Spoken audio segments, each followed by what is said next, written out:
Liar. Everywhere. On netrootsradio.com.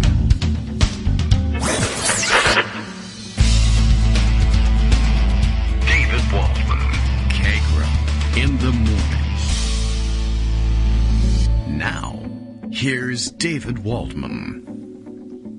Hey, good morning, everybody. How you doing? It is Friday, January 7th, 2022, day after the year after the insurrection that stormed the Capitol. That dominated the news for us yesterday. Probably will dominate a lot of what's in the news today as well. And, what can I tell you? It bears repeating, I suppose. The Kagro in the Morning radio show is live now. I am informed by Bill, and I believe him. I, for one, believe him. Okay, today Kagro X's $1 million mystery phrase is, this is a good one, because it's true. Hey, all the phrases on this show are true. Steve Ducey got the COVID, and all I got was this lousy t-shirt, but I didn't actually get the t-shirt. So false, liar, Bill. Where's my t-shirt? Listen for it, and you could win. But also, what do we have? We have an asterisk here, but probably not. But where does that come from? Probably no t-shirt anyway. You won't win.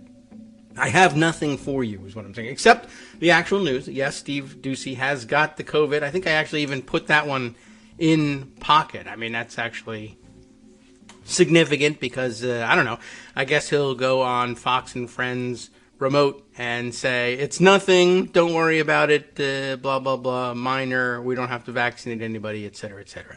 But it is true, there'll be a voice, slightly hoarser voice, I guess, on Fox and Friends. I don't know whether he's going to go on or pretend that he's, I don't know, maybe he'll play the martyr thing and pretend like he's really ill. But he has also spread it around his family, according to the reporting I read in The Hill, which I'm sure was cribbed from somewhere else. That's fine. As a matter of fact, early up in the piece here, a link to Mediaite.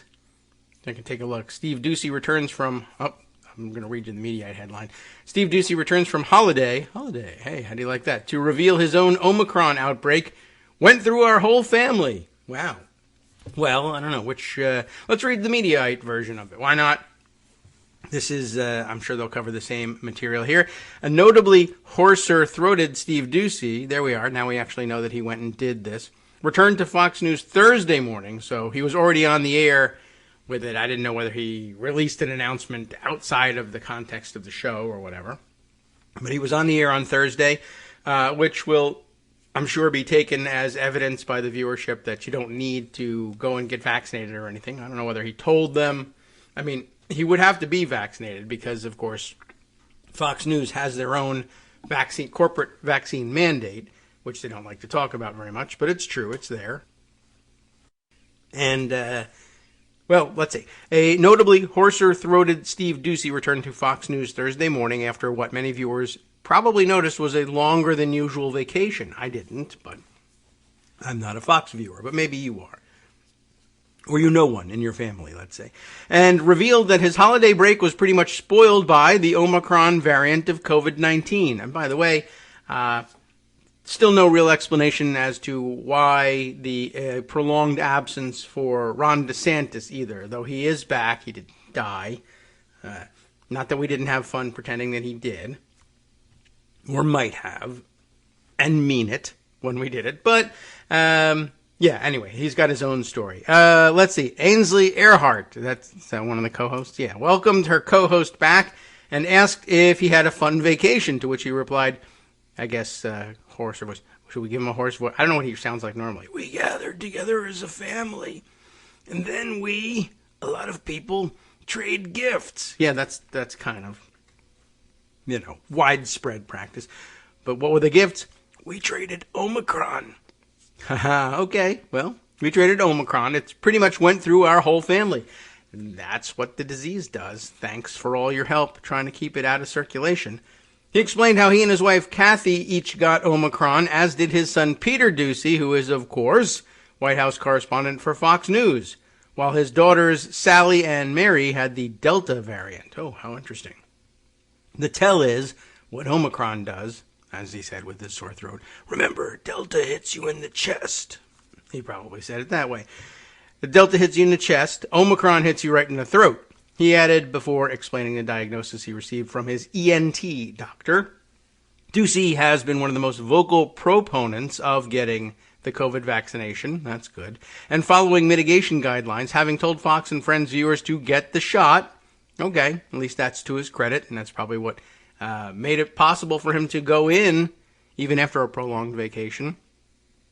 He explained why this was so important to him during an interview with me. I guess our Mediaite writer, who is, I didn't properly credit Colby Hall for the writing here. And during an interview with Colby last year, that came up. Let's see, where do we lose track of things here? His wife, Kathy, is a cancer survivor. That's why it's so important to him, and therefore immunocompromised, which he explained in greater detail.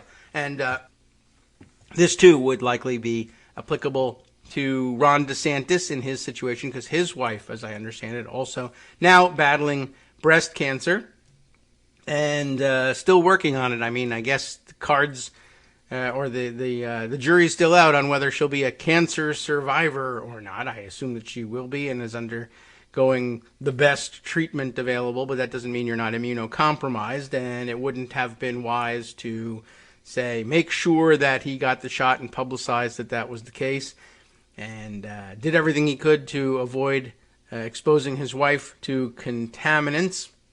But by the way, when DeSantis made his reappearance, it was for a scheduled appearance at some large-scale religious rally, which was, of course, unmasked, and he brought her along. So I don't know whether that was a great idea. Yes, I do. It was a bad idea. Okay. Well, anyway, let's see. Back to Steve Ducey, who's explaining in this prior interview with Mediaite, the excerpt of which is printed here. Fast forward to the pandemic, Kathy's doctor said that given her situation, if she got COVID, she would die. It was just like, if you get it, you're going to die. And so we did everything we could to isolate her before the vaccine came out. And as soon as she could get the vaccine, she got it. I'm of the opinion that if the scientific data supports it, people should get it. I mean, you should just say this every day on your show instead of telling Mediaite. But okay. I guess he's said it before, at least on the air. I'm of the opinion that if the scientific data supports it, people should get it. With the exception of people who cannot tolerate vaccines and stuff like that, get it because it can save your life. It can save the life of somebody in your family. Ultimately, there are a lot of people who, for a variety of reasons, are not getting the vaccine. But unfortunately, right now, there are a lot of unvaccinated people who are infecting other unvaccinated people. And ultimately, people who are going to get sick. And in the worst case scenario, they will die. I base it on just the practical application of, we all got vaccines to go to school. That was the price of admission to go to school. You had to get your chicken pox, MMR, all that stuff. Tetanus. When he went to school, there was no chicken pox vaccine, of course. If that's what you need these days to get through life, get the shot. And so I said that. And I know people said, hey, Steve Ducey. Steve Ducey said he'd get the shot. Sean Hannity said he was the pro-vaccine as well. I don't know what the V is doing there, but okay. It goes back to my core, and that is trying to be an explainer. Let me explain what's going on. Let me tell you the story. And so that's where that comes from, Colby. Okay. By the way, I guess we now welcome some of you to what would appear to be the top of the show. We had a little bit of Netroots radio stream trouble, and Justice working diligently behind the scenes to reboot. Of course, all the fantastic information that I have relayed to you in the first 9 minutes or so, 8 minutes or so of the show will be available on the podcast. You missed everything. I cured cancer while you were not listening, and I'm not going to tell you again. You'll have to listen to the podcast. All right. Well, interesting interview, and it's good to know that at least one of the voices on Fox and Friends who now has COVID has been pro-vaccine all along. Or don't know if this is puffing up his record or not. Let's see. Who are we looking at here? This is interesting because... Oh, Ainsley Earhart. Yes, okay. So Earhart, the other Fox and Friends co-host, followed up by asking how Kathy was doing, acknowledging her health issues in the past. Ducey noted that as a cancer survivor, we were worried about her under doctor's care. She is doing better. That's a weird sentence. It's missing some words. And added that Peter would be returning to the White House on Monday. I don't know if they should let him in. He should have to test negative. The good news is that Mr. Ducey is on the mend and has returned to hosting Fox and Friends. I guess that's good news. Where he's been a fixture for over 25 years. He makes the state of Kansas very proud each and every day. I don't know where the hell that came from. What kind of addition was that? Is Colby Hall from Kansas? Is that what's going on? Is that just part of a Fox News release that snuck in there? All right. Well, that's a weird addition.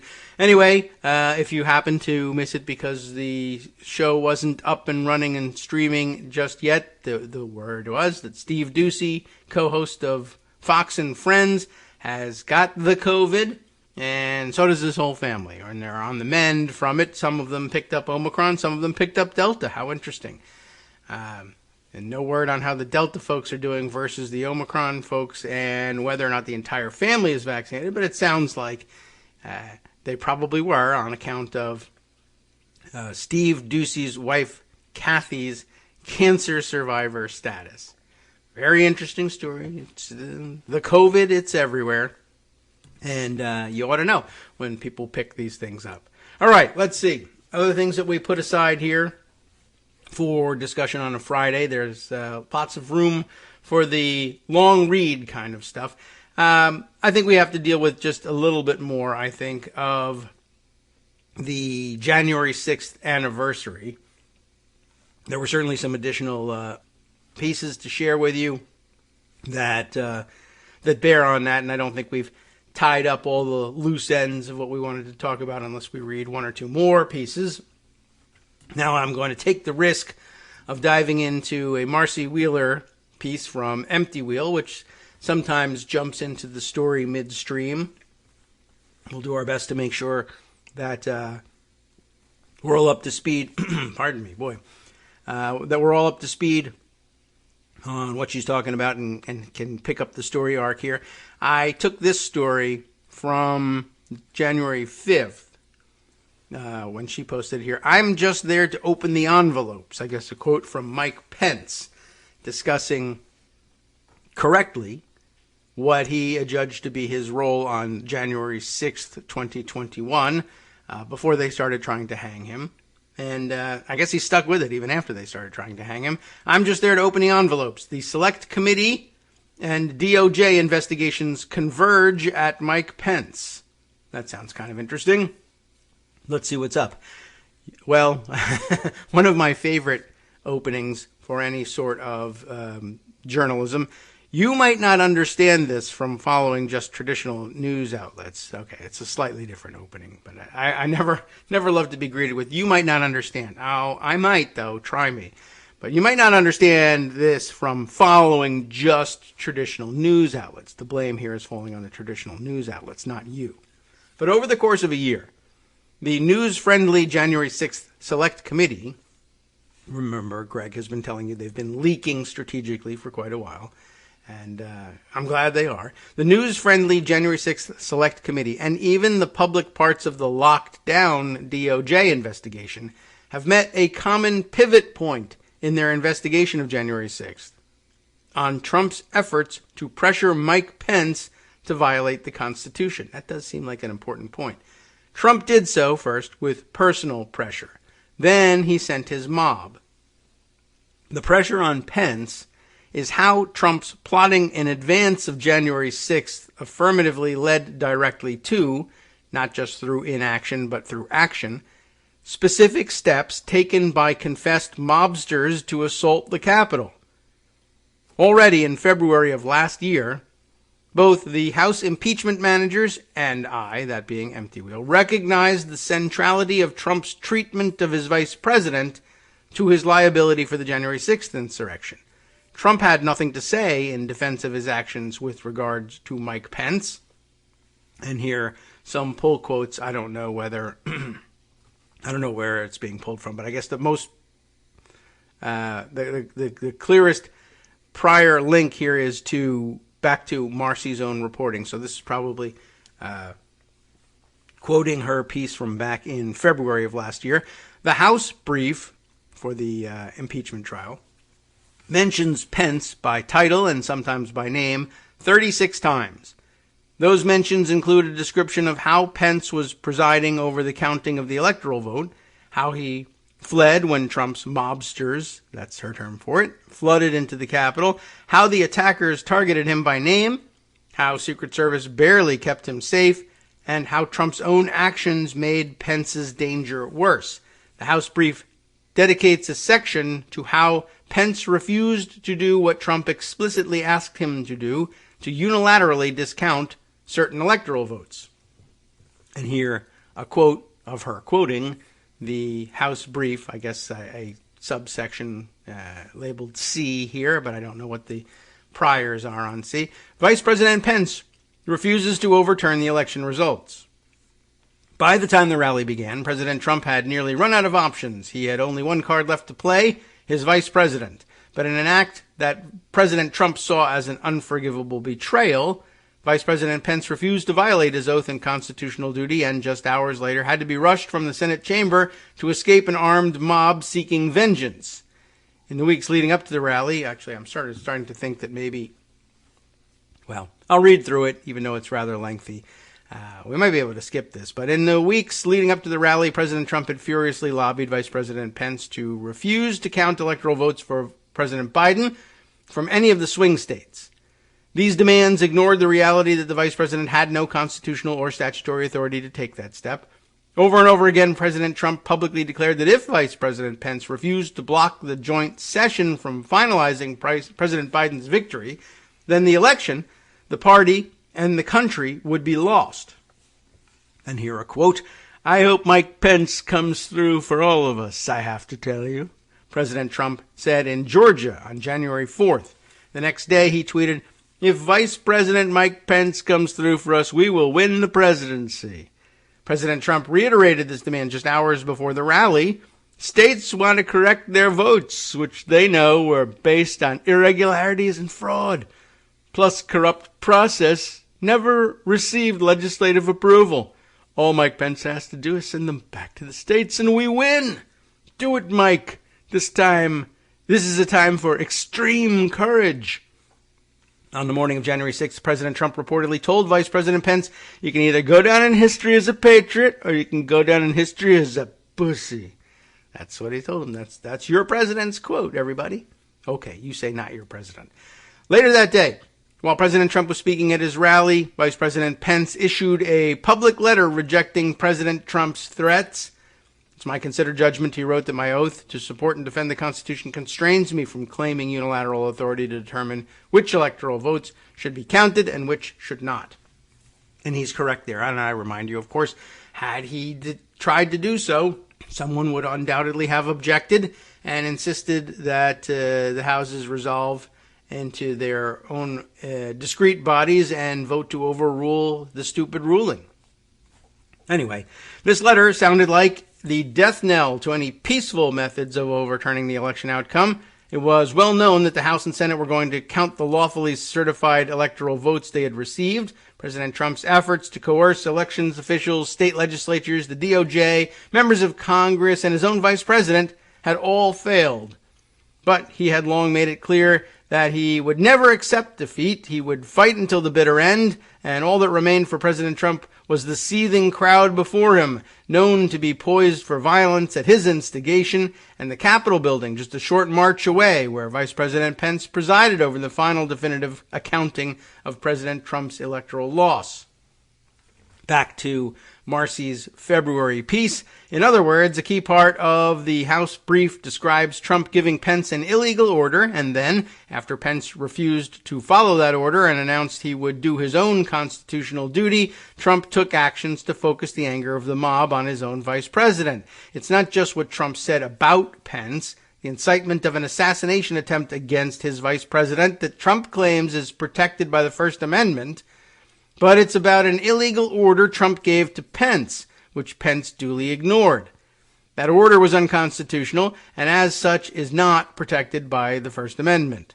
Trump's brief, I guess I should emphasize it that way, mentions the vice president only by title just 3 times, 2 of which are simply citations from the House brief. The sole mention of the man he almost got hanged involves a concession that the vice president was indeed presiding over the counting of the votes. They said in their brief, it is admitted that on January 6, 2021, a joint session of Congress met, wow, thanks a lot, with the Vice President, the House, and the Senate to count the votes of the Electoral College. Back to Marcy. But in response to the second citation from the House brief mentioning Pence, Trump instead pivots to defending the Republican members of Congress challenging state results. As part of that discussion, Trump denies any intention of interfering with the counting of electoral votes. The denial focuses exclusively on the actions of members of Congress, not Pence. Now, her new writing. Since that time, Congress has been investigating from the top down, aided by the press and a healthy bunch of Pence staffers horrified by what happened to their boss. We now, of course, hear about their unusual, I guess, cooperation with the committee. DOJ has been investigating, at a minimum, from the crime scene up. I'm not even certain what she means by that exactly, but okay. Taking different approaches, I guess. The committee focusing on the people at the top, and the DOJ doing the traditional thing of building the case from the bottom up. That's been a source of a lot of complaints. And as a matter of fact, big argument yesterday between Marcy and Brian Beutler, who was, I think, making a decent point that, well, if you were going to prosecute Trump, say, for his Georgia call alone, it might not really be necessary to round up the street ruffians who stormed the Capitol in order to build the case about the call, which was recorded and which we all heard. Marcy pushes back, though, and says, well, I think she's trying to intimate that, well, it's all part and parcel of one big, I hate to say conspiracy, but it's part of Trump's plan of action to demonstrate for Raffensperger, I guess, for one thing, what sort of things could happen to him if he doesn't go along, by way of demonstrating the sorts of things that if it can happen to the vice president, it can happen to you too. And two, the refusal by Raffensperger helps fuel the rally, the speech at the rally, and therefore the motivation for the march on and then assault on the Capitol. But it is hard to see just how much of a bearing. She's pointing here to the latest rulings from the judges saying it's an illegal thing all by itself to attempt to obstruct an official proceeding. And, of course, he's got a plan to push a mob to obstruct that proceeding.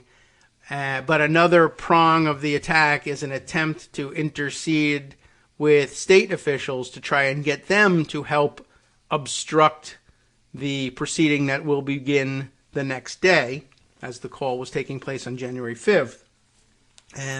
But I think it's a bit of a stretch to say that you could charge I forget what section it is, but an obstruction of an official proceeding charge. Could you bring that based on the call to Raffensperger? Maybe. You might actually be able to do that, but I could see where you would make an attempt to say, if you doubt the strength of that charge, just look at what he did the next day with the mob. He was obviously interested in nothing so much as obstructing that proceeding, and it was all sort of part of the same plan. But I don't know that the arrest and successful prosecution of people who have stormed the Capitol does anything to establish the criminality of the call. So, I don't know. I mean, it's good to have in your back pocket, and if somebody's going to accept that as a connection, terrific, but I don't know if it's absolutely necessary. Anyway, where were we here? Right, since that crime, Congress has been investigating from the top down, DOJ from the crime scene up. The Select Committee appears to have corroborated stories told by, I like the way she puts it, Bobs, Woodward, and Costa in their book Peril. After losing all their attempts to challenge the election in the courts, and backed by a coup memo from John Eastman, though Navarro tries to claim it's his, which is weird and stupid, and as soon as he finds out that you're going to get in trouble for that, he'll just say it's Eastman's again, or Bannon's. All right, led and backed by the coup memo from Eastman. In December 2020, Trump's people started demanding that Pence refuse the vote totals from a select group of states. And then I guess here a quote from Eastman's crazy memo, but not so crazy. At the end, he announces that because of the ongoing disputes in 7 states, there are no electors that can be deemed validly appointed in those states. That means the total number of electors appointed, the language of the 12th Amendment, is 454. This reading of the 12th Amendment has also been advanced by Harvard Law professor Lawrence Tribe. A majority of the electors appointed would therefore be 228. There are, at this point, 232 votes for Trump, 222 for Biden. Pence then gavels President Trump as reelected. Howls, of course, they expect, from the Democrats, who now claim, contrary to Tribe's prior position, as though he were all Democrats, that 270 is required. So Pence says, fine. Pursuant to the 12th Amendment, no candidate has achieved the necessary majority. That sends the matter to the House, where the vote shall be taken by the states, the representation from each state having 1 vote. Republicans currently control 26 of the state delegations, the bare majority needed to win that vote. President Trump is reelected there as well. Now back to Marcy. Pence conducted a series of consultations, most notably with his predecessor, Dan Quayle, who counseled Pence could only open the ballots. In the hours before the riot, conservative legal stars John Yoo and Michael Luttig backed the vice president as well. That led to a remarkable scene on January 5th, as described in Peril through Keith Kellogg, though Keith Kellogg is among the witnesses who cooperated with the Select Committee under a friendly subpoena, and Peril's account relies heavily on him and other Pence aides. So the remarkable scene on January 5th, as Trump invited Pence to call on unconstitutional power from the mob. Now, this is also very interesting, and I guess, does this come from where? From Peril, maybe? I'm not sure. But I'm going to save this because it's too long and it doesn't fit, but also because it's kind of important. You should hear the way it's put after this break. Just what he said to Pence, allegedly. Hi everybody, it's me, David. Let's change things up from the old fundraising pitch for just a minute and talk instead about how you can be a part of our show. If you've got a smartphone or any other electronic recording device, why not sit down and record a segment for us? Read us an important article and give us your take. Read one of your own original essays, or even just give us your commentary on something you'd like to share that's important to you. Then send the file to me at kagrox@gmail.com, and I'll try and work it into the show. Short segments, a few minutes in length, are easiest to fit in. And of course, I can't always guarantee that I'll be able to play everything, but if you've ever shouted at your radio or TV about something you wish was being covered, here's your chance to change that. Make the show your own. Send your submissions to me at kagrox@gmail.com.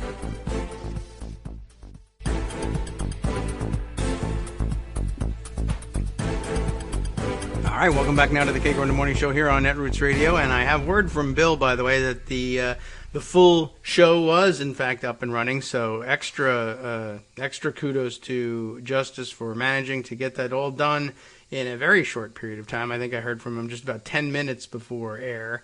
I don't know how long it takes to reboot all of those things, but I guess something in the neighborhood of 11 minutes or more is the typical time.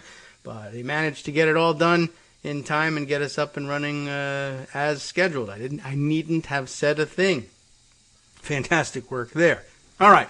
Now, when we left off, it was Empty Wheel in her roundabout manner, getting us around to what I think here is a pull quote from Peril. I am not sure because there's a link missing here that doesn't tell me exactly where, but she links everything eventually, and I think the narrative is laid out as though it were from Peril, but quite honestly, it doesn't matter that much where it's from.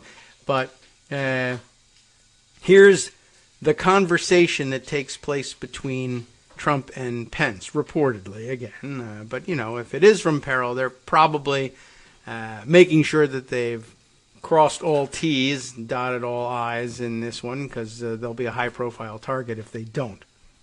So, where were we? That led to the remarkable scene on January 5th. Yes, there we are, as described in Peril, though Keith Kellogg also backs this up, as Trump invited Pence to call on unconstitutional power from the mob. This is very interesting, that he even comes up with this formulation. On the evening of January 5th, as he waited for Pence to arrive from a coronavirus task force meeting. Oh, yeah, by the way, don't forget in all this that Mike Pence, hero of the Constitution or whatever, was supposed to be responsible for spearheading coordinated coronavirus response, and instead we have 60 million infected Americans or whatever. But anyway, he's now arriving from a coronavirus task force at the White House. Trump is ready to pressure him, and as he arrives, an aide informed Trump that his supporters were gathering near the White House on Freedom Plaza near Pennsylvania Avenue. Despite the bitter cold, the supporters were cheering loudly and chanting his name. They were waving "Make America Great Again" flags. When Pence arrived, Trump told him about the thousands of supporters. "They love me," he said. Pence nodded. "Of course, they're here to support you," he said. "They love you, Mr. President." He's still, being obsequious here. But Pence added, "They also love our Constitution." Trump grimaced, although I kind of grimaced at that. I roll anyway, but okay. That may be, Trump said, but they agree with him regardless, whether or not they like the Constitution, right? They like me more than the Constitution, and that's probably true. Pence could and should throw Biden's electors out. Make it fair. Take it back. "That's all I want you to do, Mike," Trump said. "Let the House decide the election." Trump was not ready to give up, especially to a man he maligned as Sleepy Joe. "What do you think, Mike?" Trump asked. Pence turned to his mantra. He did not have the authority to do anything other than to count the electoral votes. "Well, what if these people say you do?" Trump asked, gesturing beyond the White House to the crowds outside. This is a popular democracy here. You are deriving your power to govern from the consent of the governed. Well, at least this small percentage of the governed. But isn't that interesting? I don't have that power. The Constitution doesn't give me that power. But what if these people say you do? What if a bunch of a-holes with Trump flags are more important than the Constitution? Have you considered that as a possibility? That's a remarkable statement. And, Trump does a pretty good job kind of staying within the bounds of the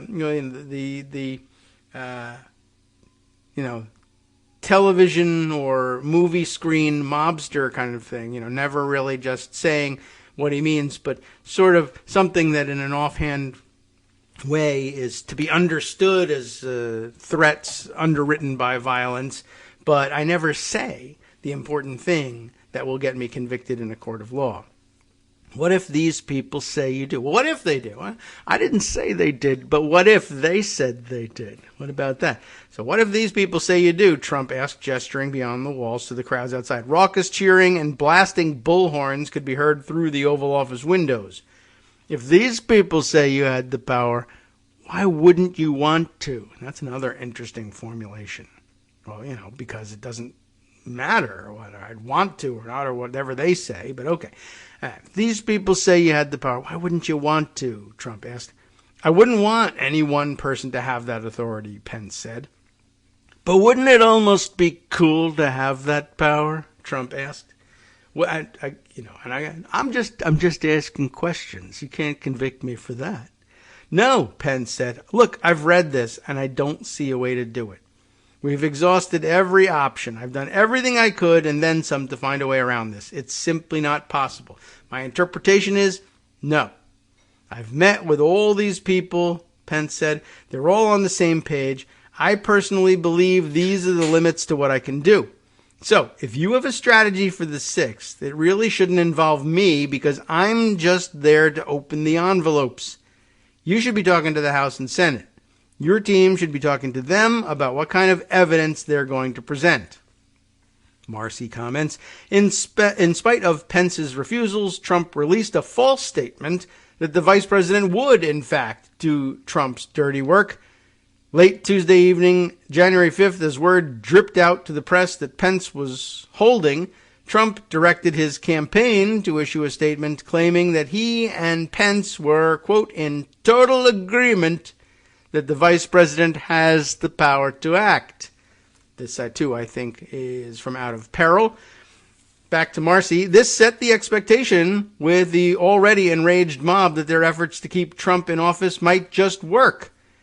As the Select Committee revealed last night, I guess just a few days ago, the White House counsel's office was objecting to all of this and threatening to resign if Trump tried it.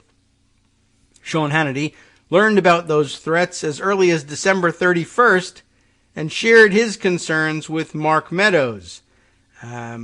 In what? I guess this is the text messages, the source of which is the committee. The text in question: "We can't lose the entire White House counsel's office. I do not see January 6th happening the way he's being told. After the 6th, he should announce he will lead the nationwide effort to reform voting integrity. Go to Florida and watch Joe mess up daily. Stay engaged. When he speaks, people will listen." Kind of a disjointed text, but you get the idea. The night of January 5th, the same night Trump falsely claimed that Pence would go along with the plan, Marcy says, Hannity again told Mark Meadows he was worried the White House counsel lawyers would quit. The text reading: "Pence pressure, White House counsel will leave." Whether or not Hannity sits for an interview with the Select Committee, Marcy continues, the release of texts showing that Trump or Meadows shared privileged advice that the White House counsel gave to Trump, thereby waiving any privilege claim. That's an important point. You can't have what the White House counsel, that's privileged attorney-client communications plus executive privilege. Well, you threw that all out the window by sharing it with Mark Meadows, who shared it with Sean Hannity, and the two of you texting on unsecure channels about it might just waive that privilege. That's true. Whether or not Hannity sits for an interview, the release of these texts may have made the testimony of those lawyers themselves in the White House counsel's office accessible, if not to the Select Committee, then under subpoena from DOJ. That's important because as the DOJ prosecutor guiding DOJ's use of 18 U.S. Code Section 1512C2, this was the section at issue in Marcy's argument with Brian Beutler that I mentioned earlier, that the DOJ's use of this section to charge those who participated in the insurrection, James Pierce has already noted, one way an unnamed person just like Trump might act corruptly would be by asking someone else to violate their duty. If that person calls the vice president or calls Vice President Pence to seek to have him adjudge the certification in a particular way, knowing it is not an available argument, and is asking the vice president to do something the individual knows is wrongful, one of the definitions of corruptly, that is corruptly obstructing, is trying to get someone to violate a legal duty. By publicly releasing those Hannity texts, the Select Committee may have made proof that Trump knew his request to Pence was illegal available to DOJ. Still, any testimony Hannity could offer is important for what came next, because Hannity seems to have known that Trump's persistence would lead to trouble. Already knowing that Pence would not reject the vote tallies, already knowing Pence didn't have that power, Trump riled up his mob in a speech by making it clear everything came down to Pence. And here, a quote from his speech on the ellipse, I guess, but where? As told, the link here is to NPR, which, let's see, read Trump's January 6th speech, a key part of the impeachment trial. And, no, I guess this is Trump retelling the story of he and his advisors making this request of Pence, and it starts out with sort of narrative language, and he looked at Mike Pence. And I hope Mike is going to do the right thing. I hope so. I hope so. Because if Mike Pence does the right thing, we win the election. Well, you steal the election, okay. But anyway, all he has to do, all this is from the number one, or certainly one of the top constitutional lawyers in our country. He has the absolute right to do it. We're supposed to protect our country, support our Constitution, and protect our Constitution. States want to re-vote. They don't, but the states got defrauded. They didn't, but They were given false information. They voted on it. Now they want to recertify. They want it back. All Vice President Pence has to do is send it back to the states to recertify, and we become president, and you are the happiest people. And I just spoke to Mike. I said, Mike, that doesn't take courage. What takes courage is to do nothing. That takes courage. What? I'm not even sure what that, well, never mind. And then we're stuck with a president who lost the election by a lot, and we have to live with that for 4 more years. We're just not going to let that happen. Marcy again. Trump led his mob to believe only Pence could help them. And if Pence did, Trump falsely led many of them to believe it would amount to following the Constitution. Precisely the opposite of what his White House counsel appears to have told him. And now, I guess, continuing on all this, Pennsylvania has now seen all of this. They didn't know because it was so quick. They had a vote. They voted. But now they see all this stuff. It's all come to light. Doesn't happen that fast. And they want to recertify their votes. They want to recertify. But the only way that can happen is if Mike Pence agrees to send it back. Mike Pence has to agree to send it back. And many people in Congress want it sent back. And think of what you're doing. Let's say you don't do it. Somebody says, well, we have to obey the Constitution. And you are, because you're protecting our country and you're protecting the Constitution. So you are. You know, his powerful ironclad logic. Marcy again, that's what Trump left his mob with, as he falsely promised he would walk to the Capitol with them. So let's walk down Pennsylvania Avenue. You all remember that, but that's all there is from the clip of the speech now. Now Marcy begins. Already at that moment, the Proud Boys had kicked off the attack. Moments later, Pence released his letter stating he would certify the vote. 4 years ago, surrounded by my family, I took an oath to support and defend the Constitution, which ended with the words, "So help me God." That's very important to him. And Trump's tweets and speech had the direct and desired effect. When Trump called out, "I hope Pence is going to do the right thing," Gina Bisignano, whoever that, I guess one of the January 6th rioters, responded, "I hope so. He's a deep state." When she set off to the Capitol, Bisignano explained, "We are marching to the Capitol to put some pressure on Mike Pence." After declaring, "I'm going to break into Congress," Bisignano rallied some of the mobsters by talking about what Pence has done. She cheered through a blowhorn, I guess that's what it says, blowhorn, but bullhorn maybe, as mobsters made a renewed assault on the Capitol. "Break the window," she cheered, as she ultimately helped break another window, or helped another break a window, an act amounting to a team act of terrorism. That word very controversial today, oh no, but very true. Josiah Colt and his co-conspirators learned that Pence would not prevent the vote certification as Trump demanded. In response, they aimed to breach the building. Colt set out to where Pence was presiding. "We're making it to the main room, the Senate room, where they're meeting." Well, it's not where they were meeting, but okay. His co-conspirators, Ronnie Sandlin and Nate DeGrave, were accused of assaulting a cop to get into the Senate. Oh, they may have been meeting in the Senate at that point because they had split up to consider some of the state-by-state objections. That could be true. Jacob Chansley mounted the dais where Pence should have been overseeing the vote count in the House and declared Mike Pence is a effing traitor, except he used the whole word, and left him a note, "Only a matter of time. Justice is coming." Matthew Green never went to listen to Trump speak. Instead, he was following orders from top Proud Boys, a bit player in an orchestrated attack to surround and breach the Capitol. His goal in doing so was to pressure Pence. This, I guess, from his admissions to the Justice Department, or the Justice Department's write-up, I guess, in his charging documents. Green's intent in conspiring with others to unlawfully enter the restricted area of the Capitol grounds was to send a message to legislators and Vice President Pence. Green knew the lawmakers and the vice president were inside the Capitol building conducting the certification of the Electoral College vote at the time the riot occurred. Green hoped that his actions and those of his co-conspirators would cause legislators and the vice president to act differently during the course of the certification of the electoral vote than they would have otherwise. Green believed that by unlawfully entering the Capitol grounds, he and other rioters outside the building would send a stronger message to lawmakers and the vice president inside the building than if Green and others had stayed outside the restricted area. Very basic recitation of why they did what they did.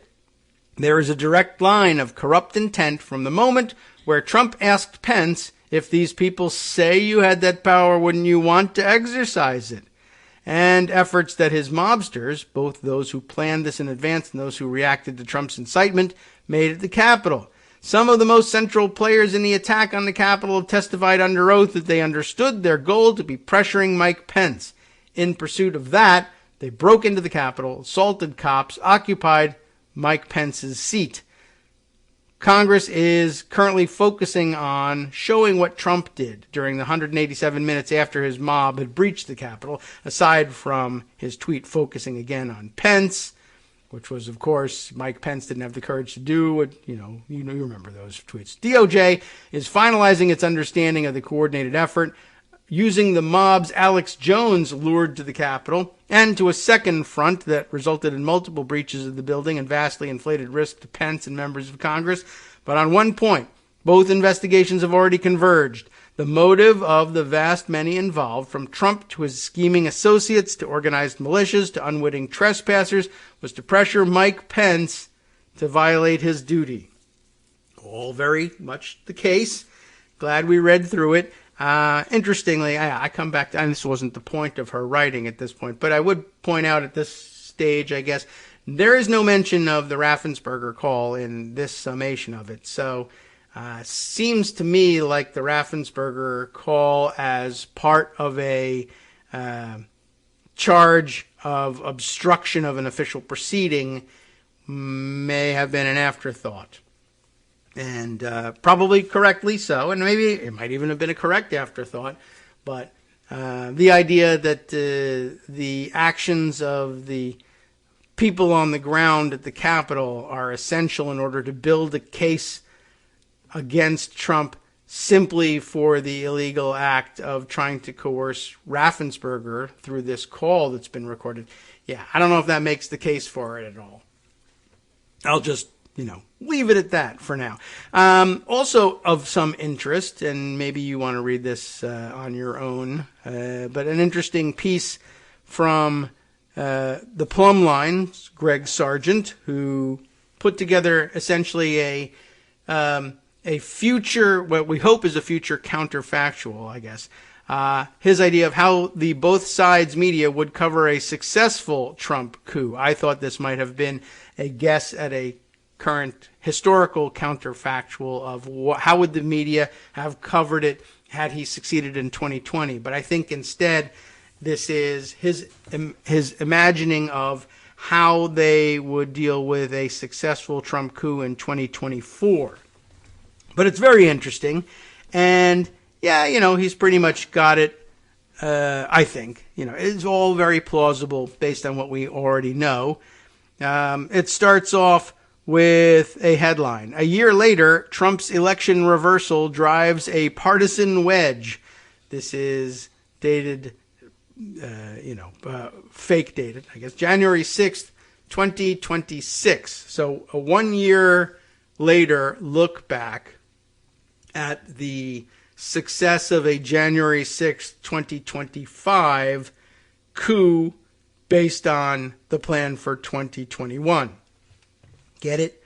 And it begins this way. 1 year after the searing events that culminated in Donald Trump's dramatic recapture of the presidency after a bitterly contested 2024 election, the nation continues to inhabit two separate red and blue realities about what happened and remains divided into irreconcilable camps. You can feel it. It's all tongue-in-cheek from Greg here, as he links to, by the way, separate red and blue realities. This is like what people have actually said about the current realities of what's going on. And as you see, there's a coup, they overthrow the actual election results somehow, and the way they deal with it in the newspapers as well, controversial, but gosh, things were bitterly contested, and we have separate realities about what happened. That is, some people say, well, the truth, which was that the election was illegally stolen, but others say the opposite. And gosh, we can't tell which one's correct.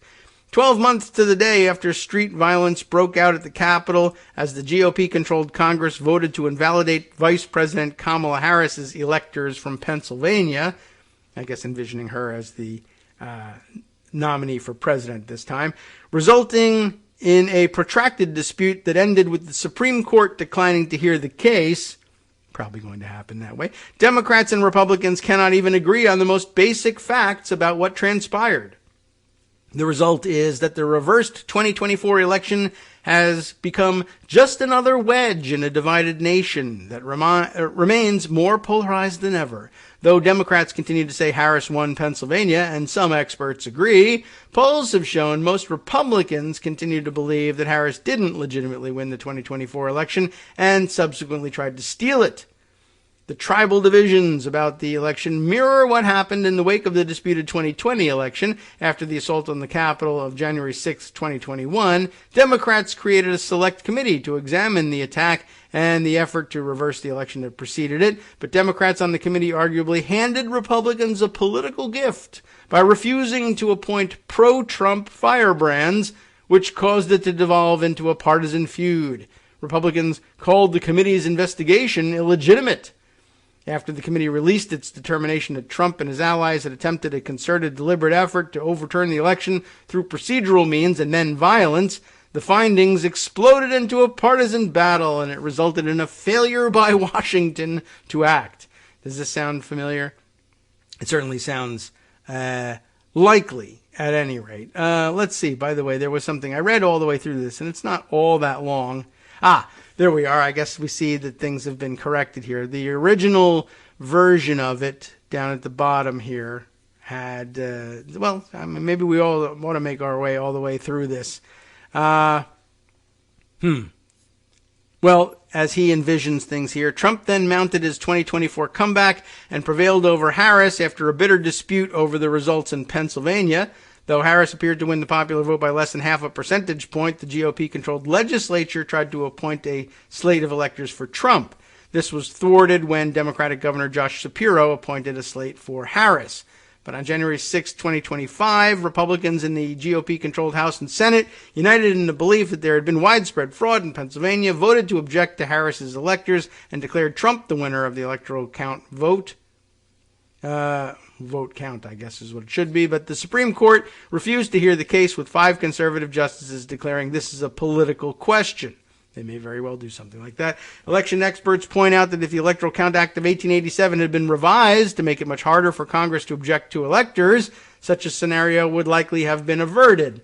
Although I'm not positive that it works that way, but you should probably take that advice and change the Electoral Count Act. I don't know that they would absolutely be inclined to follow the law, no matter how clear it was, but okay.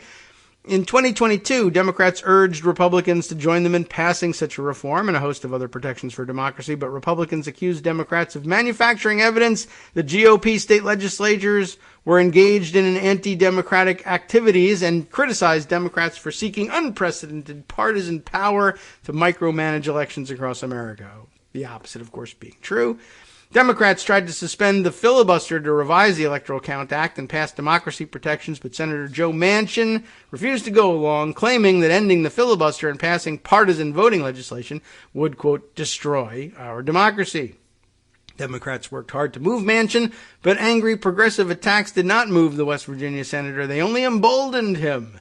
Manchin's steadfast defense of bipartisanship has served him well in a deep red state, and he ultimately prevailed. You can see this ties in a little bit with Peter Manso's idea of how history will be interpreted later on.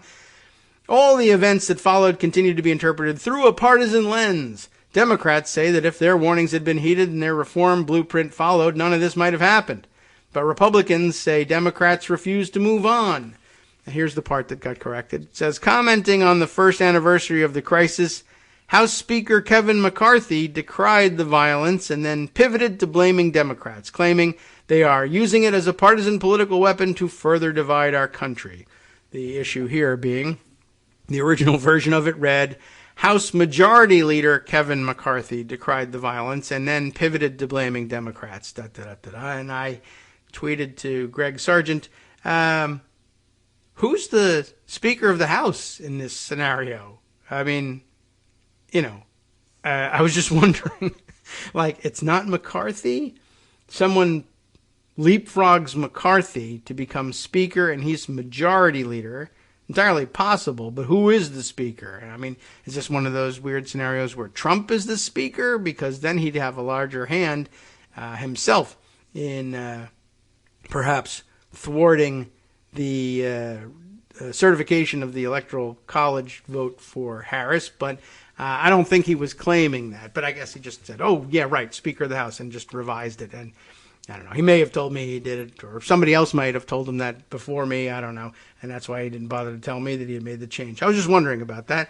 Anyway, we now wrap it up by saying, finishing up here, 1 year later, relations in Congress have remained poisonous, with calls for a full accounting of what happened devolving into a series of partisan battles.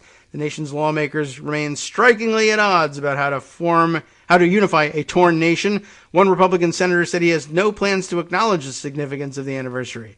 This thing has already become way too politicized, he said, and that would just further exacerbate it. That is a very interesting and imaginative view of how things might go down there, and I'm glad we fixed the question about who is the Speaker of the House at this point. I was just wondering how far this fantasy was really going. All right, well, very interesting, as I said. Lots more to take a look at. Another break coming up here. Jumping back into Pocket, sort of get a preview for the other things I can share with you. There's more news about just how horrible and inaccurate and unfair and corrupt the Maricopa County recount, the fake audit in Arizona, may have been. And we can share that, of course, plus a few other fun things still floating around out there on the internets for us to sift through on a Friday as we head back into the weekend. And thankfully, fingers crossed, nothing has come of the January 6th anniversary. That's good news. Oh, except for putting everybody in jail. That's bad news.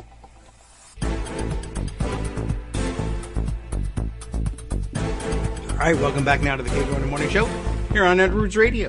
It's still here on Netroots Radio. That's true. All right, let's see. What do we have to dive into? There are a great number of other directions we can go, although I just got a note from Greg about one a little more focused on looking forward, which is a nice thing to do. Why do I have this in particular? Let's see. Let me take a look at this tweet that I had put aside. Where did this lead to? I don't think I'll be able to read the article accompanying, but I can read this thread of tweets. Andrew Feinberg, the White House, Congress, and D.C. correspondent for The Independent, the UK's Independent, tweets the following lengthy bit. And let's see, he excerpts extensively from the article, which is itself behind a paywall, though one hopes that the UK papers will begin to think of January 6th the way domestic papers, some domestic papers like the Wall Street Journal, do, and move those things in front of the paywall. But I can understand why you wouldn't do that on the other side of the pond. But okay. The news from him on January 3rd was this: a strategic communications plan, that's in quotes, a strategic communications plan developed by allies of former President Donald Trump called for targeting the homes of secretaries of state and election officials in swing states, according to documents provided to the January 6th committee.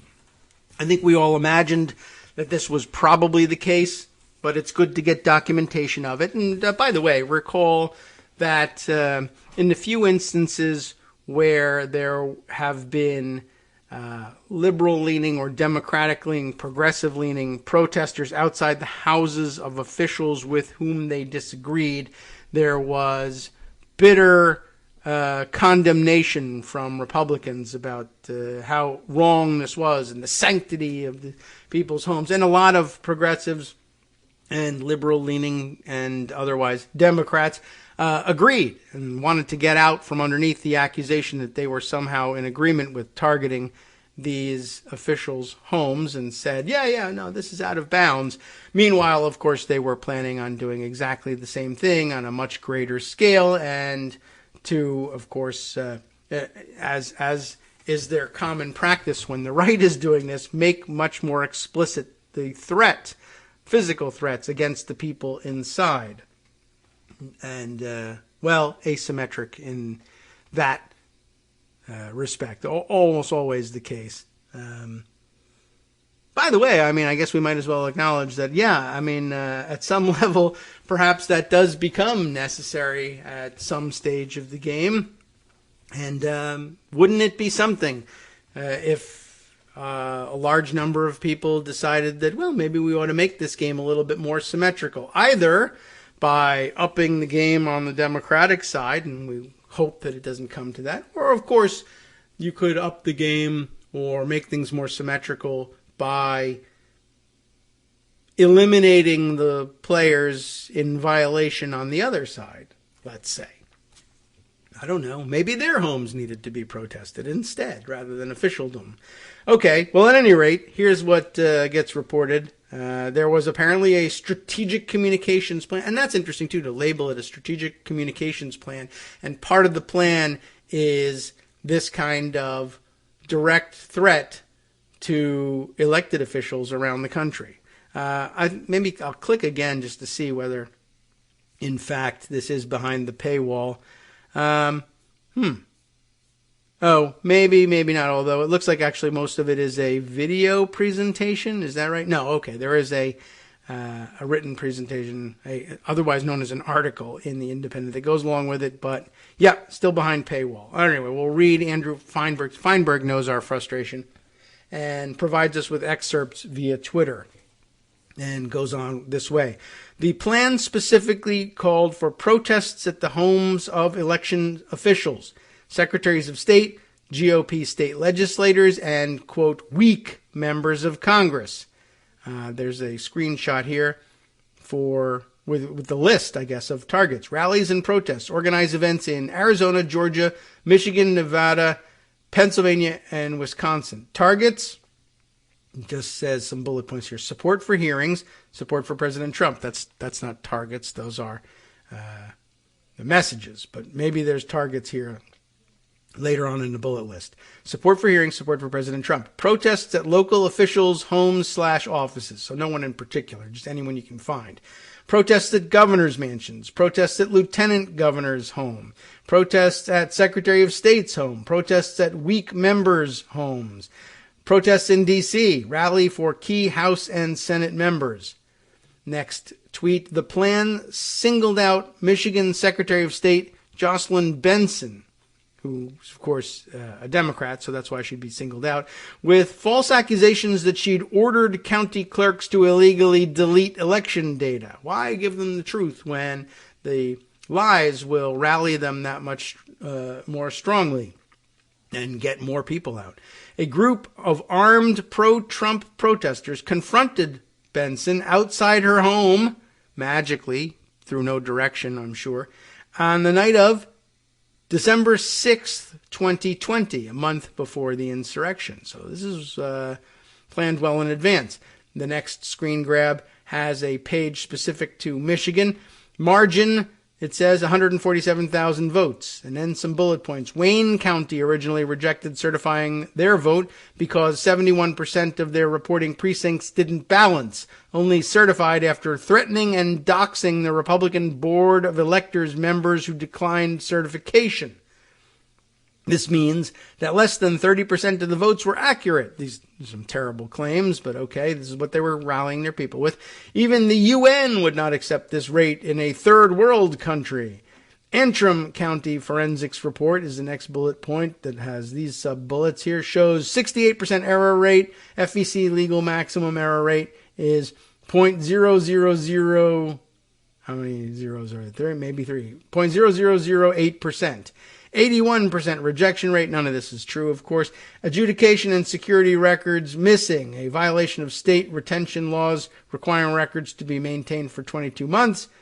There's a highlighted piece here. Secretary of State Jocelyn Benson sent a Board of Elections directive on 1 December to all county clerks, telling them to delete all electronic records in violation of state law records retention. Also all false. Another bullet here. Republican Speaker Lee Chatfield called for a subpoena in Wayne County to examine the voting machines with a due date of January 6th. And 17,367 dead voters. First, middle, last, date, obit is all the note that it says there. I guess those are the criteria by which they determined that people who were dead had actually voted. And as usual, in almost every single case, it turns out, no, it was somebody else by that name. Or occasionally, the still living spouse of a deceased voter who was in fact casting their absentee ballot, and usually for Trump when they were doing that.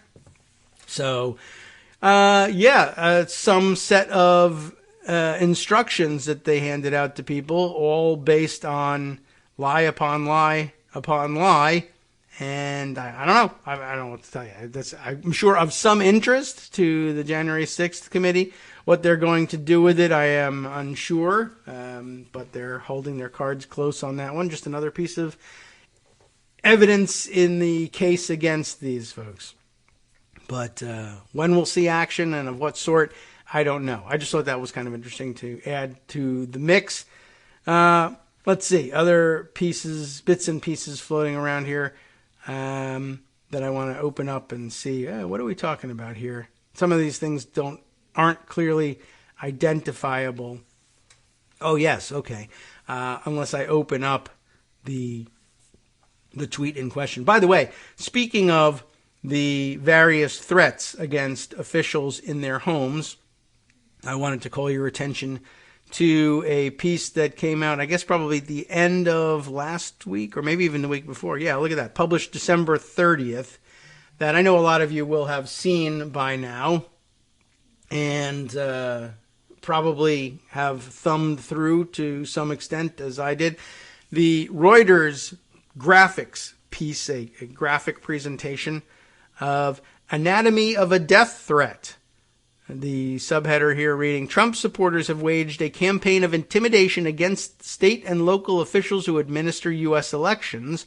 This visual analysis explores hundreds of menacing messages and explains why they're difficult to counter. By Peter Eisler, Jason Zepp, Linda So, and Sam Hart. Again, published on December 30th, 2021. And interesting, not only documenting word for word what the threats were, but taking apart the difficulties that prosecutors sometimes have in delineating which ones are prosecutable and which ones are not, and why. And so it's interesting to read their interpretation of what's actionable and what isn't. But it's also very interesting to note that the volume of these kinds of threats, especially now, I mean, we knew that these were taking place, and we've seen other reports, and I've seen quotes of the threats that were left, and I've even seen reporting about why it's so difficult to prosecute these things. But I want to point you back to it, if you saw it back on the 30th, for you to read in light of the fact that I just shared with you from the Independent's reporting that the January 6th committee is in possession of an action plan from Trump's circles calling for just such a program of intimidation, and in fact to step it up to the point where you are appearing outside the homes of these officials who have been under these death threats already. So I wonder whether any of these threats become more easily prosecutable now that you have an indication that there may have been instructions from the top of the Trump campaign or the Trump administration or both to engage in this program. I wonder if that changes things. I wonder how, and I also wonder how far down in this, difficult to scroll through and read on the air because it's the graphical presentation, right, from the AP.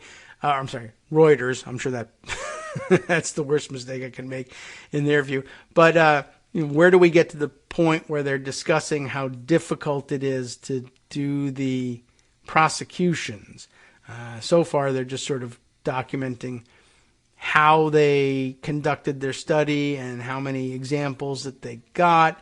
Here we are. About 110 of the 850 messages Reuters collected appear to meet what law professors and attorneys say is the federal threshold for prosecution. That would make them so-called true threats, generally defined as those intended to put a person in fear of death or bodily harm or to inflict severe emotional distress. Well, it seems to have worked in many cases. In many other messages, harassers call for violence without threatening to act themselves. That's an interesting loophole. Maybe I should make note of that. Arrests for threatening election workers have been rare, even in cases of true threats. And that's one of the big problems with it. Then, of course, some examples of exactly what sort of speech we're talking about, and it's as terrible as you could possibly imagine. You'd never want to be on the other end of it. And,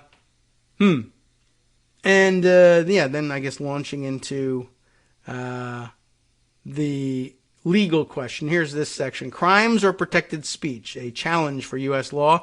Building a criminal case for threatening messages is notoriously difficult. The U.S. Constitution's First Amendment provides sweeping freedom of speech protections, even for statements that advocate violence. So we can talk more about the Trump Mustang than I thought, perhaps.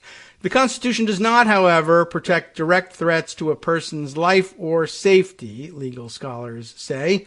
The problem, U.S. Supreme Court has not clearly defined a true threat, scholars say. That makes it difficult for police and prosecutors to know where to draw the line.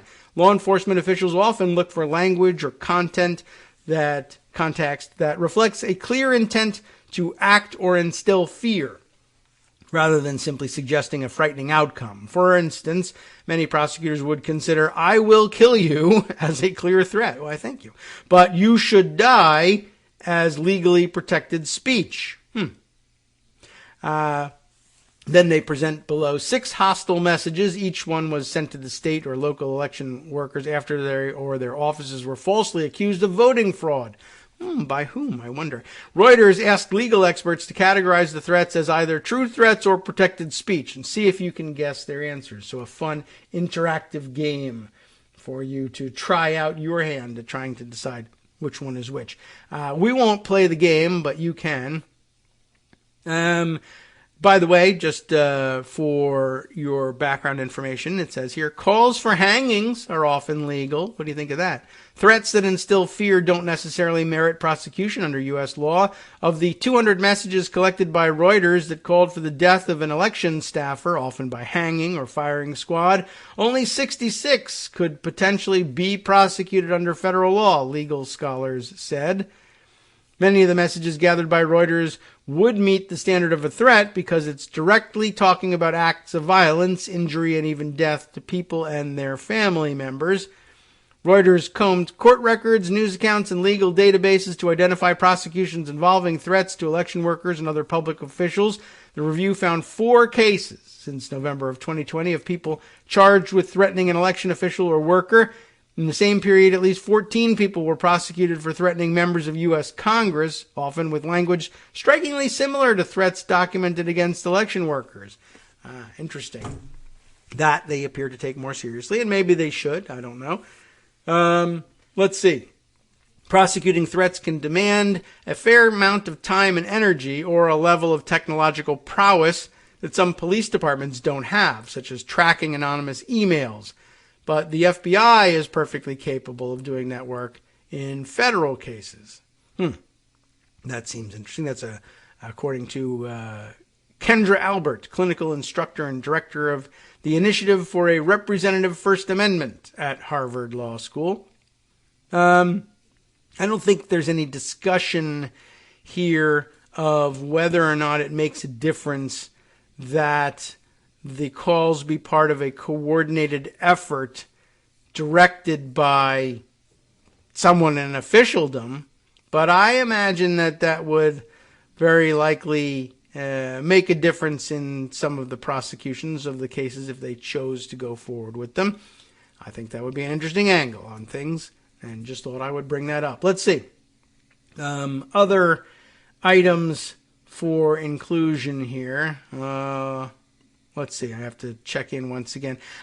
I'll shift gears a little bit, and maybe here, before shifting all the way over to the continuing pandemic and that problem, I can take a look at what it was that Greg shared with me. Norm Ornstein piece in the Washington Post, always a good sign of something important. 5 myths about the filibuster. Interesting, and I appreciate the title. At least they didn't go the route 5 things you didn't know about the filibuster, because we probably did know them, but maybe not. Norm Ornstein, if anybody's going to come up with some things that even we didn't know about the filibuster, whether they were true or myths, I imagine Norm Ornstein would be among the people who could probably do it. Let's see if it happens. Here, Senate Majority Leader Chuck Schumer has thrown down the gauntlet. We'll read this more as a preview of what's to come, and what is to come in particular of the challenge issued here that by Schumer, that they will move to change Senate rules or something like that by January 17th. Okay. Senate Majority Leader Chuck Schumer has thrown down the gauntlet, saying he will move to change Senate rules by January 17th if Republicans continue to block the Freedom to Vote Act and the John Lewis Voting Rights Advancement Act, by the way. Because of the filibuster, neither can be enacted without 60 votes in the Senate. No Republican backs both bills, although all 50 Democrats do. Supporters of the status quo have their reasons, many of them caught up in myths about the history of the Constitution and the Senate's role. Let's see if they're familiar to you. Myth number 1, Senate bills have always needed a supermajority. Okay, well, we're familiar with that. People often overestimate the depth of the filibuster's roots. When the Senate voted in 2013 to invoke the nuclear option to approve presidential nominees, then Senator Lamar Alexander of Tennessee wrote in the Washington Post, that sidestepping the filibuster was, quote, the most dangerous restructuring of Senate rules since Thomas Jefferson wrote them. More recently, Senator Joe Manchin defended the filibuster in the Charleston Gazette-Mail by saying, our founders were wise to see the temptation of absolute power and built in specific checks and balances to force compromise that serves to preserve our fragile democracy. True, but the filibuster was not one of those checks and balances. There you go. The Senate did not have any provision for a supermajority on legislation for its first 17 years. Like the House, its rules allowed a motion for the previous question, where a majority could move directly to vote. That provision was taken out in 1806 when Vice President Aaron Burr cleaned up what he regarded as extraneous provisions in the Senate's cluttered rulebook. He was a great guy, wasn't he? For decades after that change, the status quo largely prevailed until the 1840s, when John C. Calhoun exploited the motion's absence to stall anti-slavery action by talking at length on the floor, joined by his allies. His adversaries had no ability to stop the talk. You like my pronunciation there? From the 20th century on, the rules changed multiple times, always to make it easier for the majority to overcome a filibuster and move to action. Okay, I think we knew that one. Myth number 2, the framers feared, quote, the tyranny of the majority. We do hear about that quite a lot. Filibuster proponents often argue that the Constitution's framers intended to obstruct decisions by simple majorities. In defense of the filibuster, Lewis and Clark Law School professor James Huffman wrote in The Hill that James Madison would likely think it a brilliant innovation for preventing majority tyranny. At least he didn't say he designed it. Senate Republican leader Mitch McConnell wrote in the New York Times in 2019 that the filibuster is, quote, central to the order of the Constitution sets forth, citing Madison's view that the Senate ought to function as an additional impediment and a complicated check on the House. But other than the explicit constitutional requirements for supermajorities, such as to approve treaties, the framers were foursquare for majority votes. Alexander Hamilton wrote in Federalist 22 that allowing minorities to overrule the majority would cause tedious delays, continual negotiation and intrigue, contemptible compromises of the public good. What do you know? It has. Congressional Research Service scholar Walter Oleszek has noted, overall, the framers generally favored decision-making by simple majority vote. This view is buttressed by the grant of a vote to the vice president, as in Article 1, Section 3, in those cases where the senators are, quote, equally divided. This provision makes clear that the Constitution's drafters expected that most decisions would be made by majority vote. That is a good point. I don't know if we've ever explicitly made that. What would be the point of giving the vice president a vote if really they wanted every decision to be made by supermajority?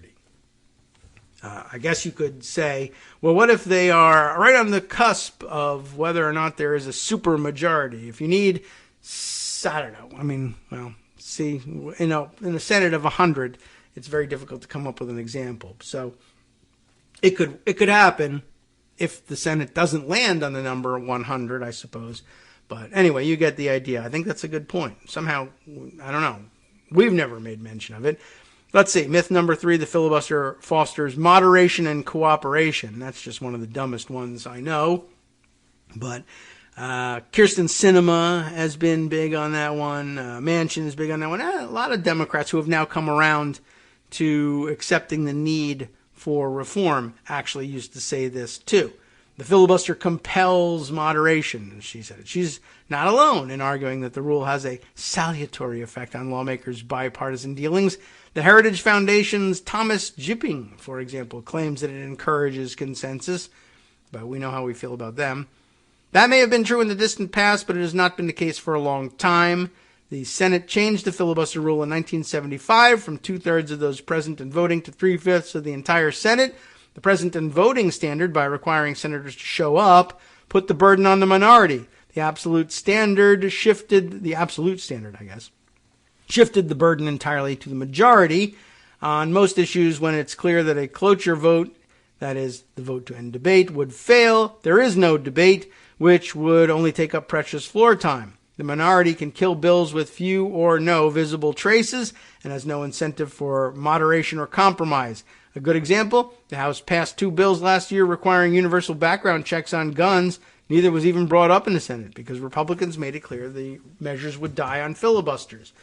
Now, of course, we have a hint from Joe Manchin that he may be open to changing how the vote is counted, and that's a very interesting thing to think about in like democracy protection and voting rights protection context. That, again, what you're doing here is you could change the outcome. I mean, even Joe Manchin agrees that it would be a substantive change if you said, fine, you still need 3/5 to invoke cloture, but you just count differently. Not redefine what numbers mean, but 3/5 of what? 3/5 of all the senators there are duly chosen and sworn, so that if you just don't show up and make it impossible for there to be 60 available to vote affirmatively to end debate, it fails, or 3/5 of those present and voting, so that you have to show up and insist that debate continue rather than simply absent yourself to get what you want. It should never be the case that absenting yourself will get you what you want. I mean, well, who knows about never, but we'll say generally the case. So I'm glad that that's been floated. I don't know whether Sinema is on board with that one or not, but she could, I think, be pressured to join Manchin in that one. And from there, I guess you could say, do you see, though, how important it is to the actual outcome of events, how you define who gets to vote and what constitutes a vote and how to count the vote? If it's that important and it's right in front of you and you can see how much difference a change in the rules of vote counting makes, then you can see how important it is and why Republican legislators across so many states are so interested in changing the state rules about how its votes are counted, either in presidential elections or in all elections. And that just makes it even more important. Now you should be able to understand even more clearly how important it is to get past this weird hang-up you have and allow the federal legislature to have something to say about these subjects. All right, Well, let's see. We're on to myth number 4. Keeping the filibuster now will preserve it in the future. I think we all know exactly how ridiculous that is. And just so you don't drop, dead of anxiety waiting for myth number 5 during the break, myth number 5 is a rules change would make the Senate just like the House. Well, of course, we have our reasons for understanding why that wouldn't be the case, but perhaps we'll let Norm share his on the other side of this break. We'll be right back. Hi, it's me, David Waldman, the same guy who was just talking to you a second ago. Our Patreon subscription drive is still going strong, with over 175 monthly donors who help keep us on the air. If we've helped keep you going during the pandemic, why not return the favor and help us keep going so we can all be together for the next disaster? Patreon.com, Patreon.com, makes it easy to make secure, recurring monthly contributions to support our show. Patreon.com/KagroX gets you straight to our donation page. Maybe you'd like to thank us for keeping you sane during the Trump era. Maybe you're looking forward to in-depth explanations of what's going on in the Biden administration. Whatever it is that keeps you listening, we need your help to keep bringing it to you. And hey, if you happen to prefer using PayPal or even the Square Cash app, we're up and running with those options too.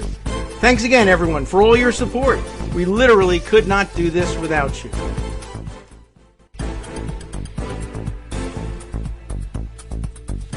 All right, welcome back now to the Kagro in the Morning Show here on Roots Radio for our last segment of the week. Let's give Norm a chance to finish up on his 5 myths about the filibuster. Is there anything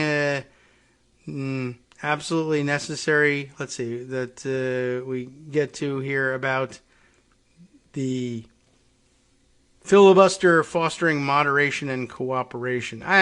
Yeah, no, I think so. I think we've actually gotten through that one. We were on to myth 4, keeping the filibuster now will preserve it in the future. Short-ish blurb about this, but, well, let's see how he puts it. Some Democrats are reluctant to change the filibuster because they worry what Republicans would do under new rules if they regain the majority. But we've already been through this, actually in real life. So I guess that's really the answer. We know exactly how that went. Well, anyway, let's see. But it is interesting to see the arguments resurfacing anyway, regardless of the fact that we all witnessed this. But people forget. Sinema saying in her Washington Post piece, we have more to lose than gain by ending the filibuster. Manchin also in the Post saying, if the filibuster is eliminated or budget reconciliation becomes the norm, it has become the norm, and a new and dangerous precedent will be set to pass sweeping partisan legislation that changes the direction of our nation every time there's a change in political control. The consequences will be profound. Our nation may never see stable governing again. Well, we're not seeing any now, so what's the difference? The implication is that if Democrats grit their teeth and accept the filibuster as is, Republicans will exercise the same restraint when they recapture the majority. But recent history offers no evidence that the GOP would be constrained by tradition. During the Obama presidency, Senator Pat Leahy, then chairman of the Judiciary Committee, insisted on keeping in place the blue slip tradition, which lets senators decide the fate of lower court judges nominated from their states. But early in the Trump presidency, when a Democrat used the tradition to block a nominee from his state, Chuck Grassley, the committee's then chairman, abandoned it. Whoops. And that's not even on the filibuster. They also have done that. There's also the Supreme Court, right? McConnell quickly changed the filibuster rule to enable majority action on Trump's Supreme Court nominees. And then after refusing to hold a hearing on Barack Obama's nominees 11 months before the presidential election in 2016, saying tradition demanded that the victor of the election choose the new justice, he abandoned that norm and held a vote to confirm Amy Coney Barrett 8 days before the 2020 election. So come on. Finally, myth number 5, a rules change would make the Senate just like the House. Some believe that without the filibuster, the Senate would lose its essential character. That is what Brown University professor Rich Arenberg argued in the Post in 2019, that leaving most questions to a simple majority vote would render the Senate much like the House of Representatives. Responding to Democrats' proposed rules change at a news conference on Monday, McConnell said, make no mistake about it, this is genuine radicalism. They want to turn the Senate into the House. They want to make it easy to fundamentally change the country. It is true that the Senate was designed to be very different from the House. It represents states, giving those states equal footing, and allots senators 6-year terms. The Senate does not, however, derive its character from supermajority requirements. After all, the filibuster didn't even exist when the body was founded. Democrats have proposed, for example, requiring that senators actually speak on the floor, or flipping the standard such that the Senate would require 41 votes to continue debate rather than 60 to end it. These reforms to the filibuster would not weaken the Senate, but would restore it to its rightful place in our political system. Interesting, good conclusion, pretty strong, although I would also point out actually eliminating the filibuster entirely would still not turn the Senate into the House. The only really important difference between the Senate and the House in terms of the way they conduct debate is there are no default limitations on the amount of time that any senator may speak at once, and there is no need for controlling allotted time and yielding one another time. And you can speak at great length or as long as you want on just about anything. They do have the background rules that we were talking about with the talking filibuster yesterday that say senators can only speak to a single topic in up to 2 floor speeches, but those floor speeches can be of any length. And that's a very important difference that getting rid of the filibuster rules as they now stand doesn't really have anything to do with. You can still have people talk at great length, and cutting them off would require action by the body. That doesn't really even change the nature of the Senate.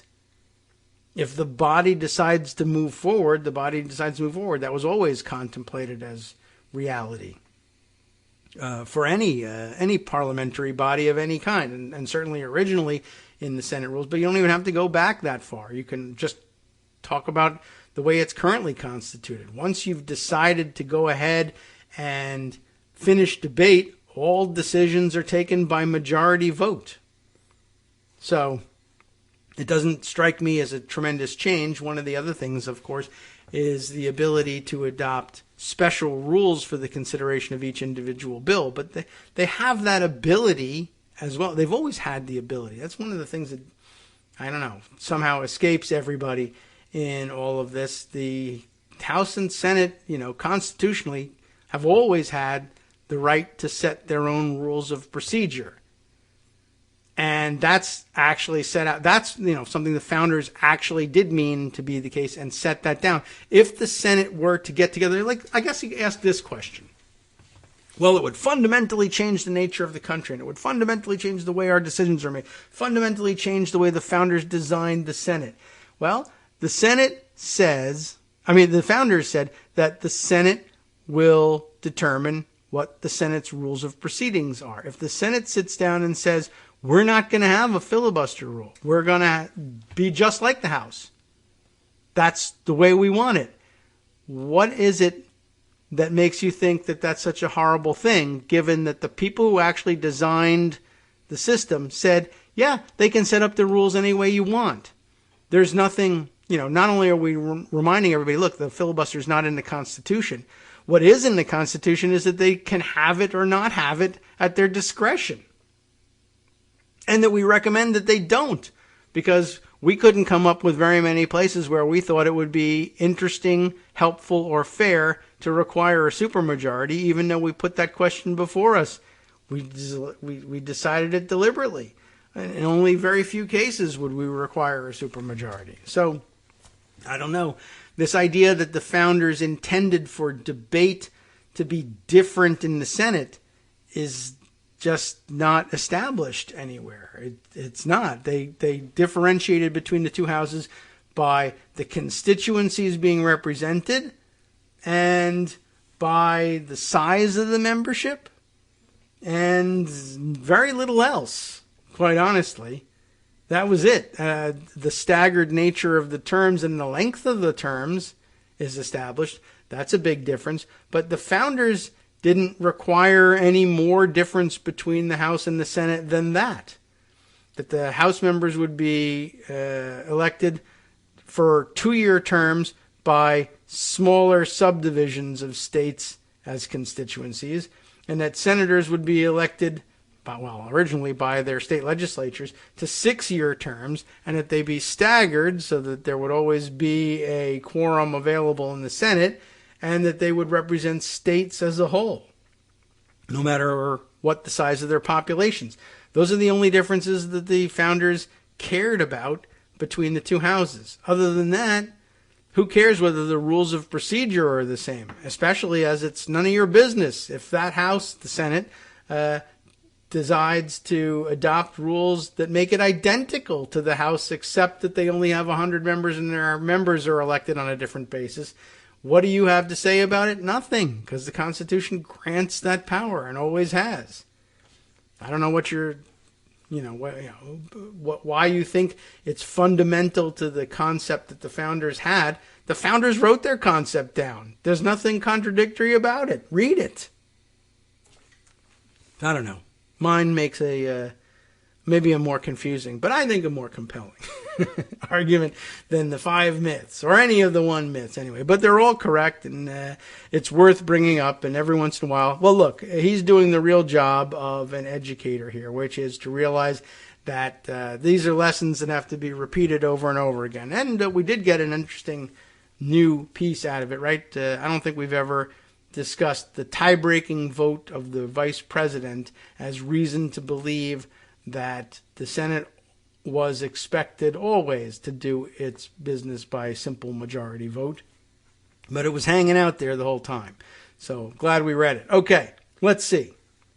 Just something to throw out here for your consideration on the pandemic front. I am not certain how widespread this problem is or how accurate this telling of the problem is. But this was an interesting thought anyway, a good idea for where to go as an investigative reporter or anyone else interested in finding out the real numbers with what's happening with COVID. We've always had this, it's always been a little bit unclear how many people are dying from, with, of, nearby, whatever, COVID-19, however you want to define it.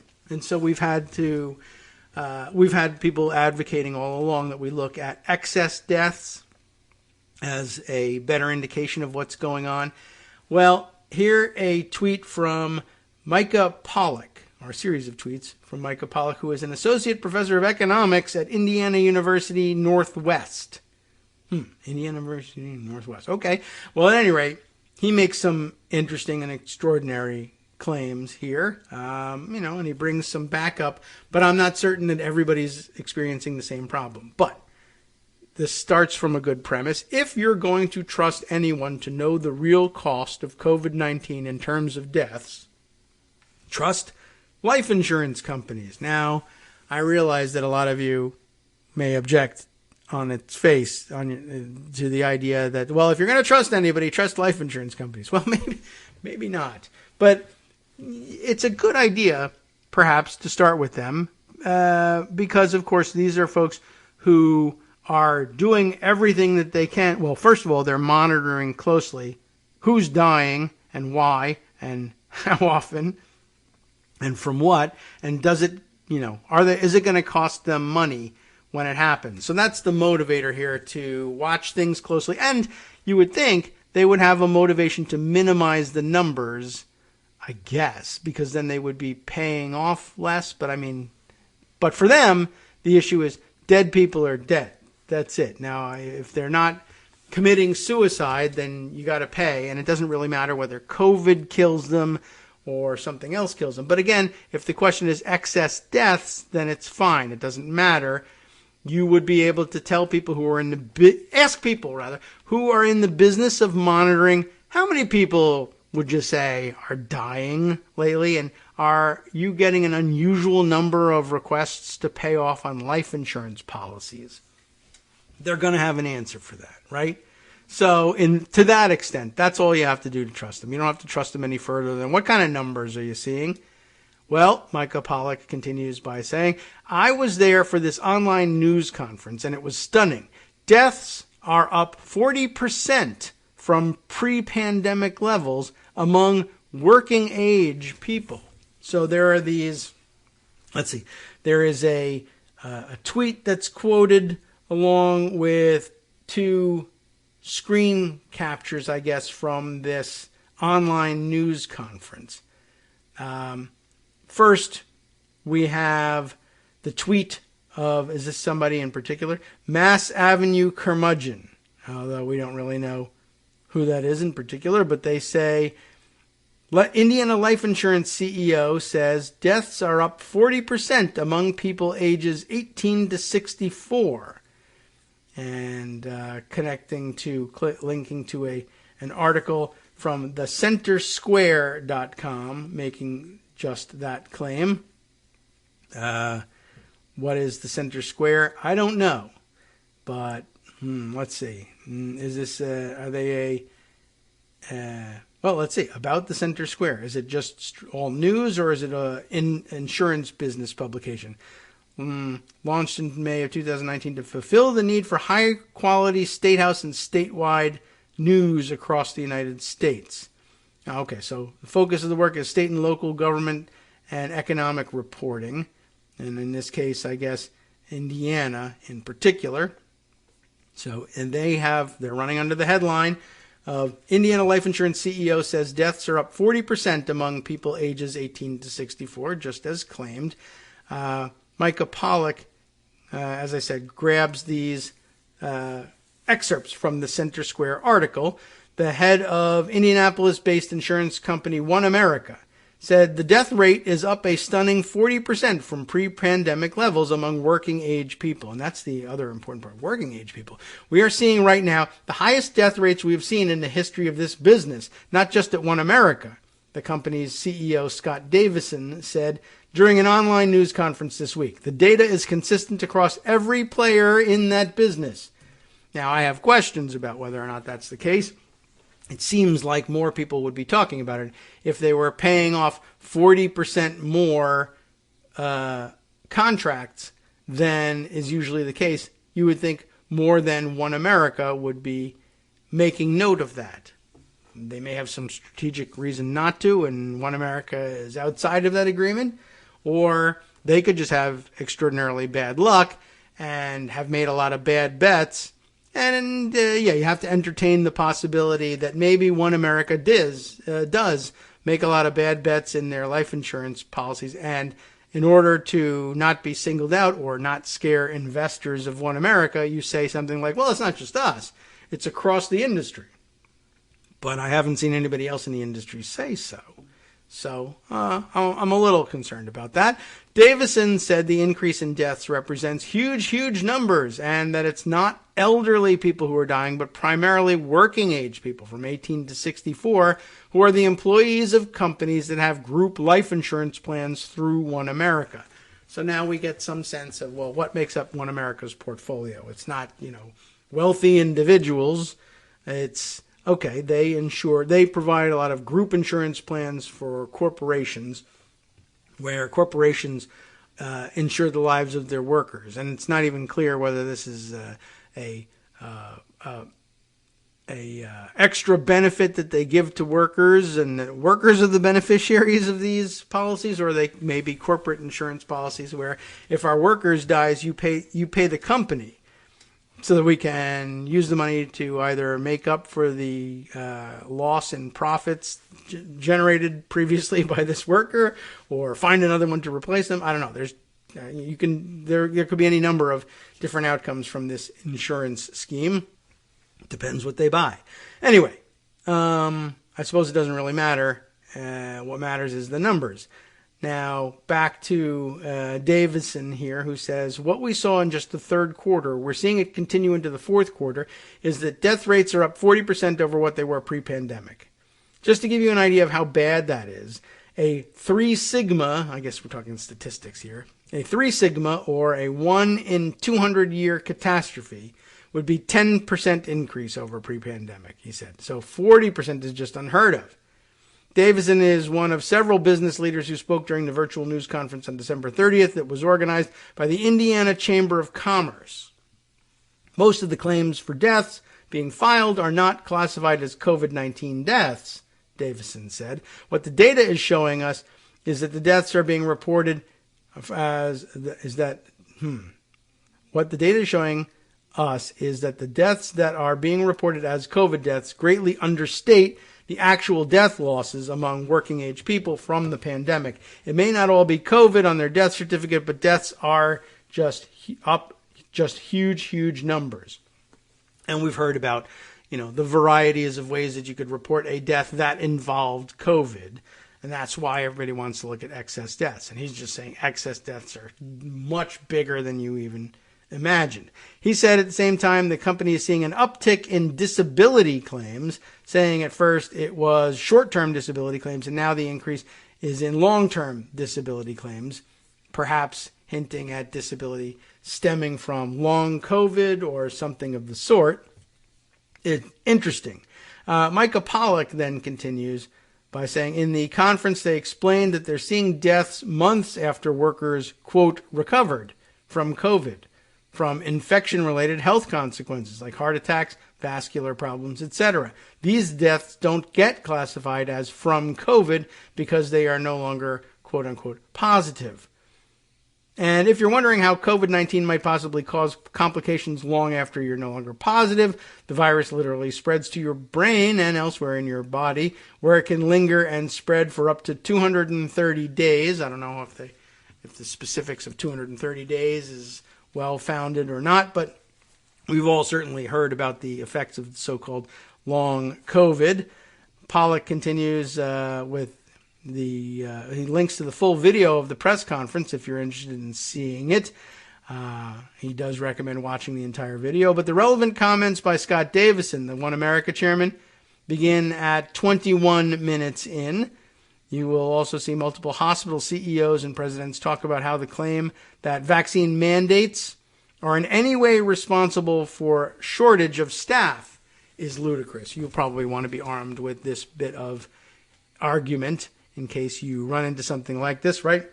We saw the other day, conservatives tried to make a big deal of 700 people being fired from the Mayo Clinic operation for failure to comply with their vaccine mandate and pretend that that is a big deal. And the frontline response, and it's a good one, was that, well, this is an organization with 73 plus thousand, I think, employees. So 700 represents less than 1% of their employees. In other words, a 99% compliance rate, as is the case with most of these vaccine mandates. And it's worth bringing up again. But a couple of other points could be made about it. One being, of course, well, the 700 who are being tossed out, good, for one thing, good riddance to them. And let's not forget, especially with the way Omicron spreads, how many people who are working for the Mayo Clinic who have complied with the vaccine mandate will be taken out short term, thankfully, and with not serious illness, but taken out of action because they are positive and contagious and can't work in a healthcare setting. Not to mention the numbers who are actually suffering symptoms and can't work because they can't think clearly and get up and do the work and they haven't got the strength to do it. How many of them will be taken out by the 700 super spreaders who refuse to get vaccinated? This is a good idea. Purging your ranks of people walking around in suicide vests, explosive vests, is always a great idea. But even more interesting point, I think, is the one he illustrates here, that is made by multiple hospital CEO and presidents, in which they say vaccine mandates, that's the implication of the complaint about the Mayo Clinic. Well, you've got, who was it? Somebody, one conservative commentator said, I don't want to hear a word from anybody about staffing shortages being caused by this pandemic when the vaccine mandates are responsible for 700 workers getting fired at Mayo Clinic. That's 700 less workers that you have to be taking care of people, all because of your stupid mandate, was the implication. But of course, if you allow them to walk around unvaccinated and you lose 7,000 to illness, well, duh. Of course you want to protect yourself. I'd rather take a 700 loss than the 7,000 loss, but Yeah, other way of putting that, the idea that, or I'll read Michael Pollack again here. You will see multiple hospital CEOs and presidents talk about how the claim that vaccine mandates are in any way responsible for shortage of staff is ludicrous. It's the opposite. The mandates have resulted in fewer staff being out sick and has helped reduce staff shortages. Yes, that is the way to think about what the mandate does. It's not the numbers who get fired for not taking the vaccine, because that's minuscule, 1% of the entire staff. Whereas when you have something as communicable as Omicron, what percentages of the staff would be infected by these people who are now particularly susceptible to getting and spreading the disease among the staff? It's the mandate that has kept numbers as high as they are and haven't gone any lower because of losses to illness. Forget the losses due to firing. So, anyway, I just thought that was a good point to add to things too. There's at least one more in which he says, well, COVID in the brain, as he mentioned earlier, sounds pretty terrifying, but here's a good thread on why we should be cautious jumping to conclusions from this particular study. There's still a lot we don't understand about COVID yet, and providing a thread from Andrew Croxford, immunologist, who says, oh dear, I'm not here for the drama, and this isn't to pick on someone here, Dr. Hyde specifically, but the way clinical data is presented to the public on Twitter sometimes leaves me cold. This is a good example. Sorry, it's Dr. Zoe Hyde who he's talking about, who begins the conversation by saying the virus that causes COVID-19 can establish a persistent infection throughout the body, including the heart and the brain. Utterly reckless to give up trying to control COVID when there's so much more we can do, especially with ventilation. We agree. Better masks, yes. Rapid testing, sure. But Cruxford wants everybody to know, to anyone sharing clinical data relating to COVID pathogenesis, please, for the love of God, don't omit key details about, or rather, that allow people to better understand what they're looking at. It's important to be clear in what results do and don't mean. Put some effort into it and provide some links to papers about COVID tissue tropism, as the terminology, using a range of methods to detect viral RNA. Here's the link to SARS-CoV-2 infection and persistence throughout the human body and brain. Very interesting paper. Hope it goes to a great journal. And we hope you can read it and understand it in case the idea of, oh my God, if I get Omicron, I'm going to have COVID brain for the rest of my life, guaranteed, is worrying you. This, I guess, will settle your nerves a little bit if you're willing to sit through reading the paper. And guess what? I'm not. But anyway, just so you don't say I panicked you. I'm pointing to some other counterexamples and some calming words from the doctors. Okay, let's see. Oh yes, one thing I didn't get to that I thought we might, but I can at least point you in the right direction. I had thought it might be worth our time to read the diary of Mother Mags over at Daily Kos, who wrote up the fraudit news this way. Maricopa County issues a report on Cyber Ninja's audit. No surprise, everything was wrong. And let's just spend a second or two discussing how this gets put. Today in Phoenix, Maricopa County elections officials, the majority of them Republicans, issued their response to the Cyber Ninja's supposed forensic audit of the county's 2020 election, and to no one's surprise, the county's 93-page report squashes every claim of voter fraud and concludes that the costly audit was a boondoggle conducted by inexperienced conspiratorial right-wingers looking for problems that didn't exist. Wow, I bet no one could have guessed that that was going to be the case. But Mother Mags takes you through all of the details of just how they reached that conclusion, and I will include that in the roundup of stories and links that I provide to Scott so that he can provide them to you, and you can read this in depth if you like, but I bet you knew that this was going to be the conclusion. That's all right. You can confirm your priors. It's the weekend.